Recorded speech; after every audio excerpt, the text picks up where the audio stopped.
l'heure. Mais d'abord, Philippe Val, comme tous les lundis sur Europe 1. Bonjour Philippe. Bonjour Dimitri, bonjour à tous. Alors pour broyer du noir, quoi de mieux que de faire un peu de grammaire? C'est ce que vous nous proposez ce matin? Absolument. À l'école primaire, on mémorise la liste des conjonctions de coordination en apprenant par cœur, on l'a tous fait, hein, Ouais. mais où est donc Ornicart?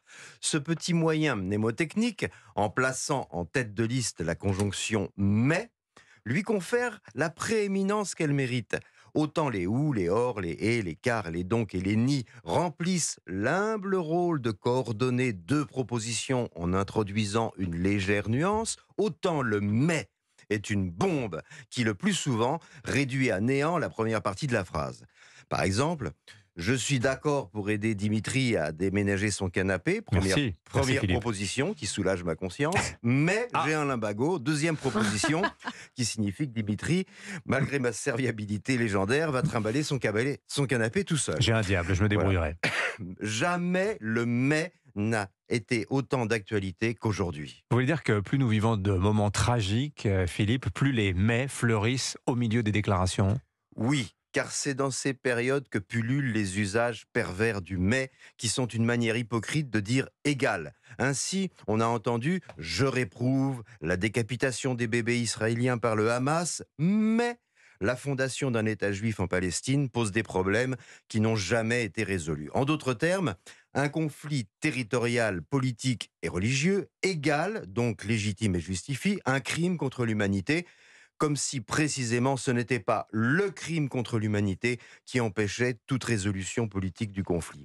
C'est pourquoi les mais, qui ne vont pas manquer de se multiplier dans les jours qui viennent, méritent qu'on leur oppose quelques éléments de la réalité. Mais justement, les causes du conflit israélo-palestinien sont réelles, Philippe.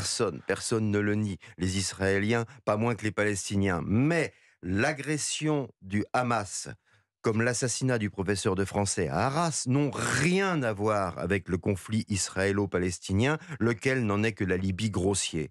L'assassin du professeur sait-il seulement placer la bande de Gaza sur une carte ? Le Hamas est l'héritier d'un mouvement né avant la Seconde Guerre mondiale sous les auspices conjugués des frères musulmans et du grand moufti de Jérusalem, lequel, enthousiasmé par le sort qu'Hitler réservait aux Juifs, s'est allié aux nazis. C'est ce même Amin el-Husseini que l'on voit en photo en train de deviser amicalement avec Hitler en 1941. Rappelons que l'État d'Israël a été créé en 1948 et qu'en 1941, il n'y avait pas de conflit israélo-palestinien. Ce qui signifie que la volonté de tuer les Juifs a largement précédé le désaccord territorial. Il semble même évident que cette volonté d'extermination soit une des causes de l'impossibilité de résoudre le conflit. Mais alors le mais qui suit la désapprobation n'a donc aucun sens, Philippe? Aucun. C'est comme si l'on disait « l'extermination des Juifs d'Europe par les nazis est regrettable », mais en 1919, les Allemands ont été humiliés par le traité de Versailles. Ce qui revient à conclure que le vrai responsable de la Shoah, ce n'est pas Hitler, mais Clémenceau. Le oui, mais consiste toujours à substituer un coupable fantasmatique au coupable réel et évident. C'est le mécanisme de tous les complotismes. Au coupable réel et évident des attentats du 11 septembre, ceux qui se croient plus malins que la réalité ont substitué la CIA, les Juifs ou les extraterrestres. Et donc pas de lien, vous pensez, Philippe, entre l'attaque du Hamas et la cause palestinienne? Non, aucun lien. Le Hamas est évidemment l'ennemi de la population de Gaza. Ses chefs ne pouvaient ignorer que les conséquences de leurs crimes seraient tragiques pour les Gazaouis, lesquels, pour ce que l'on en sait, n'ont pas été consultés. La cause palestinienne n'est qu'une aubaine pour tuer des Juifs et des mécréants. Et bien plus qu'Israël, le malheur des Palestiniens, ce sont leurs soutiens.